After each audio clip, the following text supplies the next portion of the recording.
A man came to the Prophet ﷺ and he told him, حَدِّثْنِي بِأَمْرٍ أَعْتَصِمُ بِهِ. Talk to me of something that I should hold firm on it, that I uphold firmly. The Prophet ﷺ told him what? قُلْ رَبِّيَ اللَّهِ ثُمَّ اسْتَقِمْ. Say, Allah is my Lord.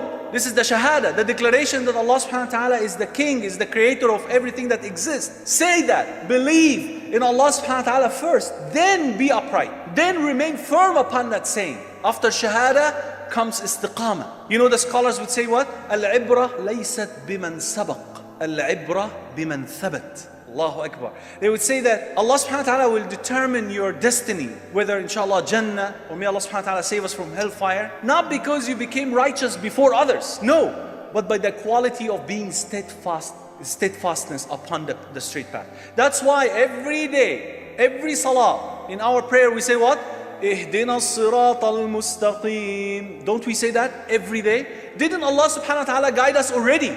Didn't Allah subhanahu wa ta'ala guide us already by making us Muslims, alhamdulillah? But the meaning, according to some interpretation, it doesn't just mean the guidance. It means, oh Allah, I'm asking you to show me the way, to take me there, and to keep me firm upon it. That's why we keep repeating it. Ihdina as-sirat al-mustaqim. Another scholars would say, Tariqullahi taweel. The journey towards Allah subhanahu wa ta'ala is long. But it's not, Allah subhanahu wa ta'ala will not determine your destiny, whether Jannah or hellfire, by reaching the destination, but rather by dying upon the destination. While you are on the straight path, all the time you passed away, that's it. Allah subhanahu wa ta'ala will take you to Jannah. Steadfastness. And by the way, even the Prophet ﷺ, imagine this with me. Even the Prophet ﷺ was commanded by Allah to remain steadfast. Allah subhanahu wa ta'ala said in the Quran, فَاسْتَقِمْ كَمَا أُمِرْتَ. Remain firm upon the path as you have been commanded. Who is receiving this commandment? The Prophet of Allah, the best of all selections, the best of all prophets. How about you and me? May Allah save us. When this verse was revealed, when this chapter was revealed, the Prophet ﷺ said what? شَيَّبَتْنِي Hud. The chapter of Hud has made my hair go gray, because of the heaviness of the message. Because it's one of the challenging manners that we need to keep. One of the most difficult manners is to remain firm, consistent. It's difficult, but it's possible. Now, one of the stories that I will end up with, inshallah, is the story of a man by the name of Abdullah ibn Hudhafa as-Sahmi. Abdullah ibn Hudhafa as-Sahmi was one of the companions who fought in a certain battle during the region of Umar ibn Khattab, and he and a large number of the companions were caught by a Christian king and they were jailed. And then they brought Abdullah ibn Hudhafa as-Sahmi to the Christian king's court, and he told him, embrace Christianity and I will give you half of my wealth. Just embrace Christianity. So Abdullah ibn Hudhafa, look how strong, firm and steadfast he was. He told him, Wallahi, by Allah, if you give me all of your wealth and the wealth of the entire creation, I will never leave the religion of Muhammad for a blinking of an eye. Sallallahu alaihi Muhammad. This is how he produced leaders. This is how he produced people who are firm with very, very clear vision. Jannah is there. I can see it. I can smell it. How could I give up that for money?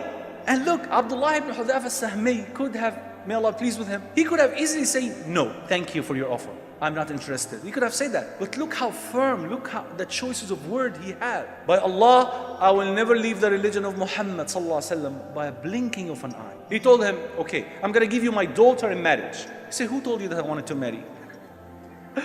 This is one of the stubborn companions, may Allah please with him. They jailed him in a cell and they sent after him a prostitute to seduce him inside his cell. And he ran from her within his cell. Radiallahu anhu arda, to an extent that the lady felt bored and she left the cell. She said, he's a rock. He's a rock. He's not moving. They prevented him from eating and drinking for 3 days until his neck, radiallahu anhu arda, was twisted from weakness. Then they provide him with pork and wine. He didn't touch them. And they ask him, aren't you hungry? You're going to die. Eat something. He said, by Allah, in my condition, pork and wine becomes halal because that's the only option I have. But I don't want the Christian king to say that a companion from the Prophet ﷺ have tasted the haram. They hung him on a tree and the king told him, just shoot arrows toward his directions, but don't hit him, just to scare him off. And he was firm. Imagine with me, he's on the tree, handcuffed, and the arrows coming left and right, and he was firm. He was firm. Ashhadu an la ilaha illallah wa ashhadu anna Muhammad Rasulullah. They brought him and few of his companions and they told him, embrace Christianity now, otherwise we will throw you in a boiling oil. Imagine this. And the king ordered 2 of his companions to be thrown in a boiling oil. And Abdullah ibn Hudhafa al-Sahmi was saying that when they dipped them in, I saw their bones are floating on the surface of the oil. So he cried, radiallahu anhu arda. So they thought that they have broken him. They informed the king that Abdullah ibn Hudhafa al-Sahmi is crying now. He said, okay, bring him to me. Bring him now to me. Are you ready now to embrace Christianity? He said, no. By Allah, I will never leave the deen of Muhammad for a blinking of an eye. So why did you cry? If that's the case, why did you cry? He said, when I looked at my companions being killed, being thrown in a boiling oil, I remembered I have got only one soul. If you dip me, if you killed me, that's it. Once, and that's all. So I wished to have 100 souls, and you would kill me 100 times, and in every time I will die for the sake of Allah. That's how firm, steadfast he was. So the king lost hope. So he told him, okay, all right, kiss my head.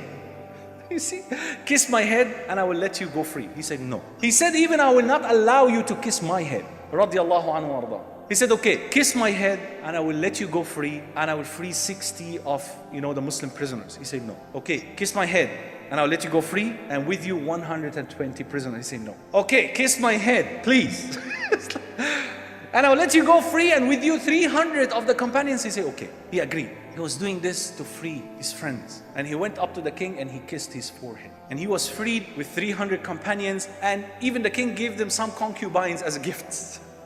And on the way, some people started talking about this incident that Abdullah ibn Hudhafa al-Sahmi radiallahu anhu arda had kissed the Christian king. They were a bit, sad that Abdullah had done such an act. So Umar ibn Khattab radiallahu anhu arda heard it. It came to his attention that some people are talking about Abdullah ibn Hudhafa al-Sahmi. So he came in public and he said, Wallahi, it is a duty upon every Muslim to kiss the forehead of Abdullah ibn Hudhafa al-Sahmi, and I will do it first. And he kissed the forehead of Abdullah ibn Hudhafa al-Sahmi. When we get to Jannah, inshallah. When we get there, we're going to look for Abdullah ibn Hudhafa al-Sahmi radiyallahu anhu arda and kiss his forehead. May Allah subhanahu wa ta'ala make us among the people of Jannah.